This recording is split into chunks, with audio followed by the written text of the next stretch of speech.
Mood అంటే మన మానసిక పరిస్థితి ఎలా ఉంటుందంటే, ఈ 6-8 గంటలు కూర్చునే వాళ్ళకి ఒక రకమైన డిప్రెషన్ వచ్చే ఛాన్సెస్ లాంగ్ టర్మ్‌లో మనం చూస్తుంటాం.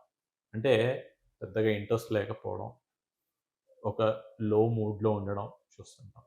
నెక్స్ట్ వచ్చేసి ఎనర్జీ తక్కువ ఉండటం. అబ్బా! ఇంక లెగాలా, బద్ధకం ఇవన్నీ కూడా మూడ్‌కి సంబంధించినవి. అంటే ఈ 6-8 గంటలు ఎవరైతే ఒకే దగ్గర కూర్చొని పని చేస్తూ ఉంటుంటారో, లేదంటే కొందరు పని కూడా చేయకుండా ఒట్టిగా కూర్చొని ఉంటారు. ఈ 6-8 గంటలు. వాళ్ళలో ఈ మూడ్ అన్నది ఎప్పుడు కూడా లోవర్ సైడే ఉంటుంది. అంటే వాళ్ళలో పెద్ద ఎక్సైట్‌మెంట్ గాని, ఎనర్జిటిక్ గాను ఉండదు. నెక్స్ట్ వచ్చేసి ఫిజికల్‌గా. ఫిజికల్‌గా వచ్చేసి ఒకే దగ్గర కూర్చున్నప్పుడు బరువు పెరిగిపోతుంది. అంటే